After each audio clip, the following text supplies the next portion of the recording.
7 months pregnant ആയിരുന്ന സമയത്താണ് അച്ഛൻ മരണപ്പെടുന്നത്.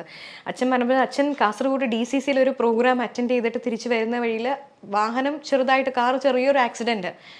അപ്പോൾ കാർ ആക്സിഡൻ്റ് ആയിട്ട് വിളിച്ച് പറയുന്നു ആക്സിഡൻ്റ് ആണ്. അപ്പം നമ്മളെ ധാരണ എന്താ, ചെറിയൊരു ആക്സിഡൻ്റ് ആയിരിക്കും, കുഴപ്പമില്ല. അപ്പം നോക്കുമ്പോൾ റിബ്സ് പൊട്ടിയിട്ടുണ്ട്. അപ്പോഴും ഞാൻ മനസ്സിൽ സത്യത്തിൽ എൻ്റെ ഒരു ശുദ്ധ മനസ്സ് ആലോചിക്കണം. അതായത് അച്ഛൻ എപ്പോഴും ട്രിവാൻഡ്രം വന്നു കഴിഞ്ഞാൽ രാവിലെ വരും, വൈകിട്ട് തിരിച്ചു പോകും. അല്ലെങ്കിൽ ഇവിടെ ഉണ്ടെങ്കിൽ തന്നെ നമുക്ക് കിട്ടുന്ന സമയം വളരെ കുറവാണ് ട്രിവാൻഡ്രത്ത് വരുമ്പോൾ പോലും.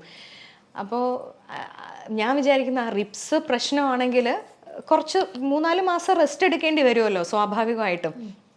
വേറെ ഇഷ്യൂസ് ഒന്നും ഇല്ലെങ്കിൽ അച്ഛൻ റെസ്റ്റ് എടുക്കും. 7 മാസം മറ്റേ വളകാപ്പ് ചടങ്ങ് അങ്ങനത്തെ ചടങ്ങൊന്നും ചെയ്തിട്ടില്ല. അപ്പോൾ ജസ്റ്റ് ഫോർ നെയിം സേക്ക് വീട്ടുകാരെല്ലാം കൂടെ ചേർന്നിട്ട് ഒരു ചെറിയ ചടങ്ങായിട്ട് ഇങ്ങനെ നടത്തണം എന്നൊക്കെ വിചാരിച്ച് അവരൊക്കെ വരാനായിട്ട് ടിക്കറ്റൊക്കെ ബുക്ക് ചെയ്തിരിക്കുകയാണ് ട്രിവാൻഡ്രത്തേക്ക്. അപ്പോൾ എനിക്ക് ട്രാവൽ ചെയ്യാൻ പറ്റാത്തതുകൊണ്ട് അപ്പം ഞാൻ വിചാരിക്കുന്ന സാരമില്ല, അച്ഛനെ ഇങ്ങോട്ട് ട്രിവാൻഡ്രത്ത് കൊണ്ടുവന്നിട്ട് ഇവിടെ നിൽക്കാം, കുറച്ച് ദിവസം അച്ഛൻ്റെ കൂടെ നിൽക്കാമല്ലോ.